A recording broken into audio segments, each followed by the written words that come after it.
وہ کھل کے بولتے بھی ہیں, کسی کے سامنے بھی بول دیتے ہیں. تو مجھے یہ ایج حاصل تھا تو میں نے کوشش کی کہ میں اس طرف جاؤں.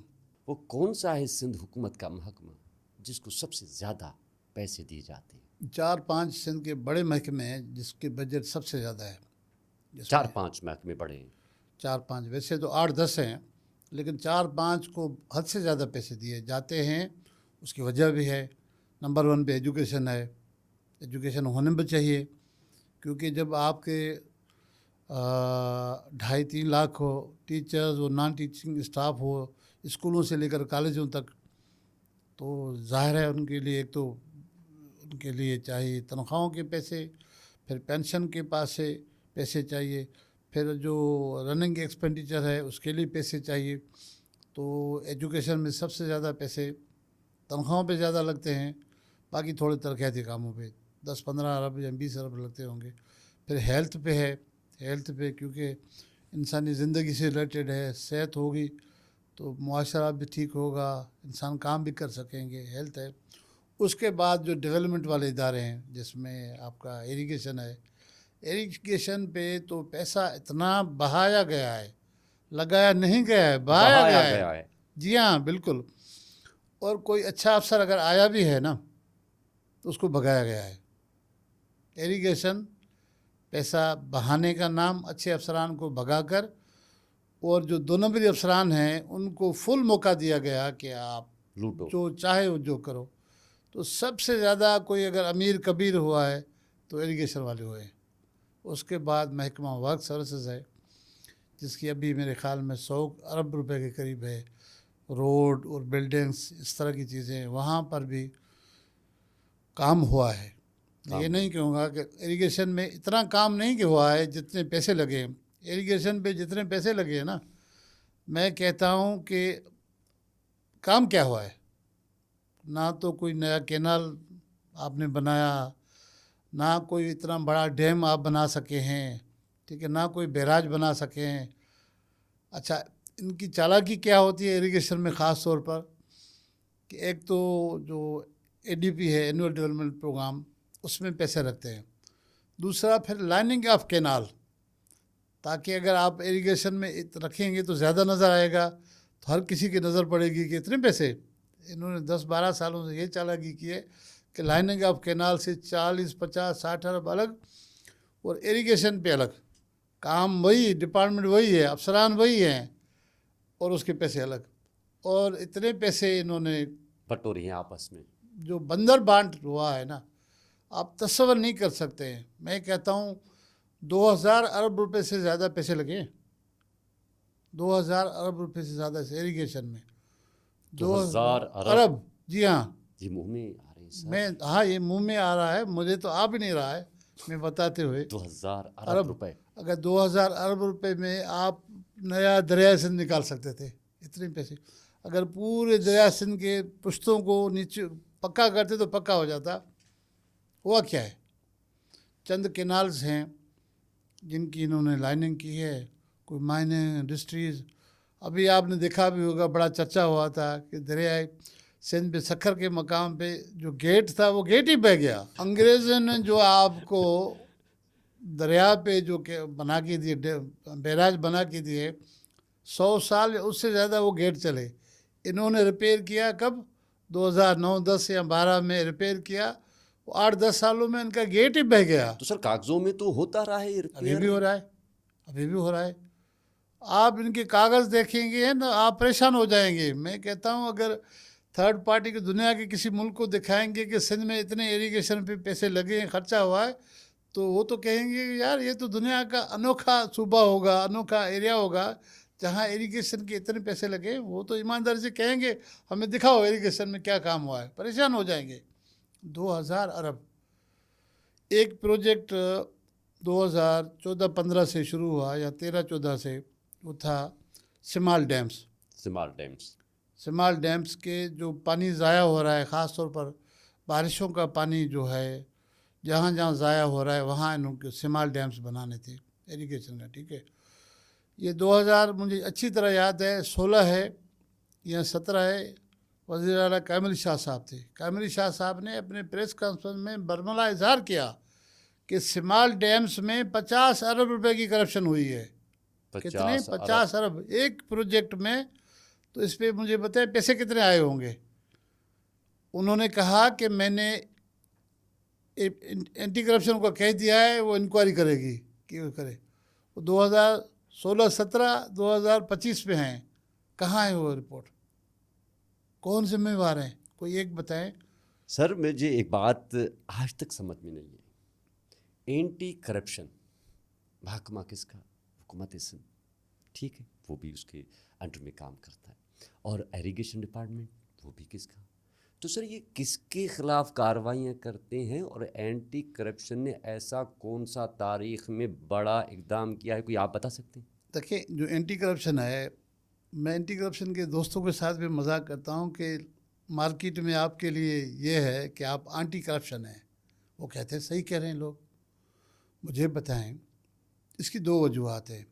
ایک، اینٹی کرپشن کو 15-20 سالوں سے آپ نے ان کے ہاتھ باندھ دیے، پاؤں باندھ دیے، لولا لنگڑا کر دیا ہے کہ ادھر بھی نہیں دیکھیں گے، ادھر بھی نہیں جائیں گے، ادھر بھی آپ انکوائری نہیں کریں گے. باقی کس کے خلاف کریں گے؟ باقی چھوٹے موٹوں کے خلاف کیا کریں گے؟ ایک یہ. دوسرا یہ کہ ہر ڈسٹرکٹ میں آپ حیران ہو جائیں، ہر ڈسٹرکٹ میں جتنی بھی انجینئرنگ ونگس ہیں ڈیولپمنٹ سائڈ پہ، وہ سب منتھلی دیتے ہیں ان کو. یہ میں نہیں کہہ رہا ہوں، یہ سابق چیئرمین اینٹی کرپشن کے فرحت علی جونو صاحب نے خود اعتراف کیا تھا. ان کو ہٹایا گیا.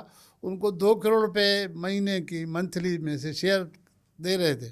اس سے کہا میرے لیے یہ حرام ہے، میں اگر اس میں سے ایک ٹیڈی پیسہ کھاؤں تو میں قیامت کے دن اپنے رب کو کیا منہ دکھاؤں گا.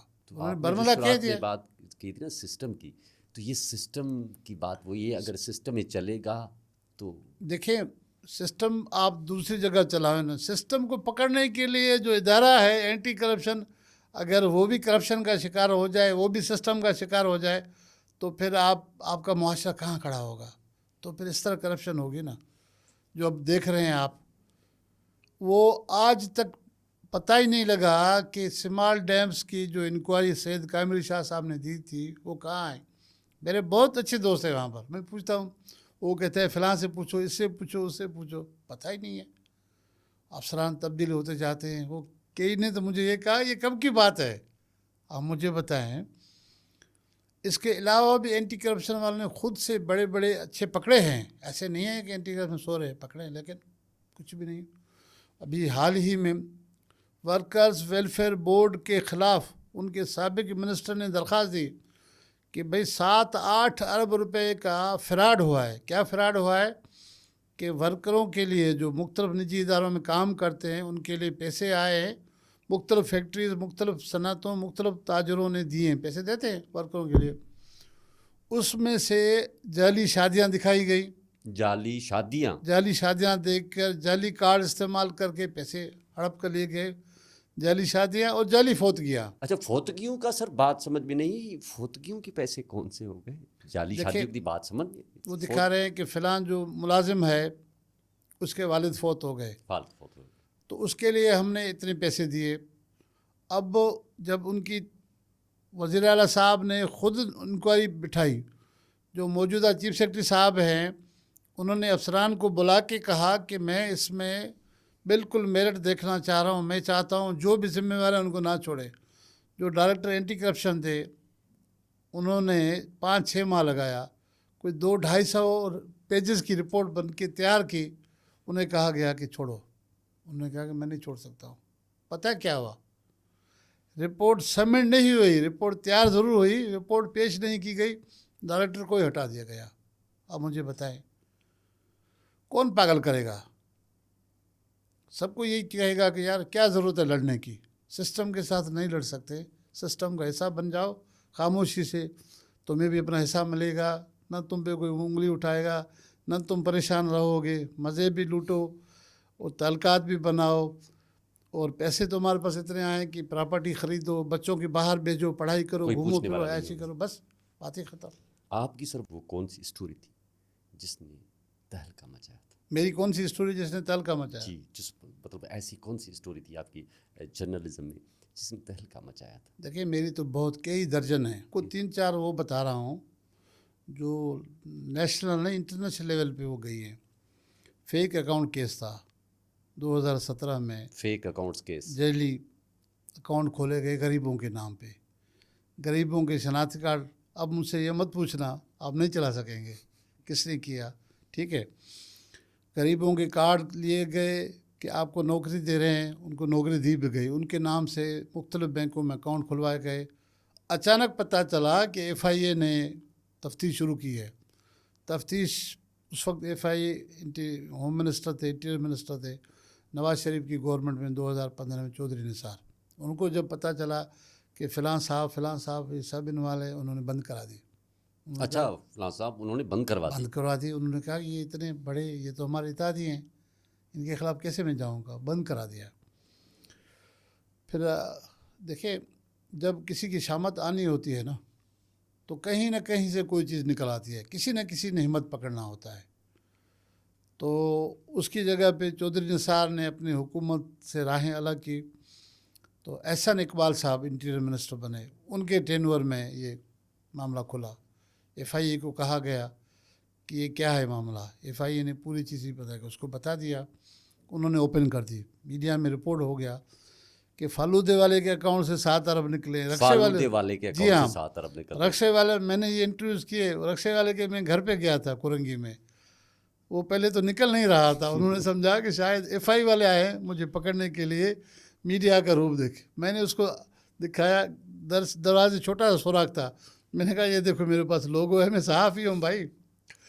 تو اس نے دروازہ کھولا، اس نے کہا یقین نہیں آ رہا تھا کہ آپ صحافی ہو، اس نے کہا مجھے گرفتار تو نہیں کراؤ گے؟ میں نے کہا کیوں؟ خوف اتنا اس کو، اس سے سنا کہ فلاں گرفتار ہو گیا، یہ گرفتار ہو گیا، بڑے بڑے لوگ گرفتار ہو رہے تھے۔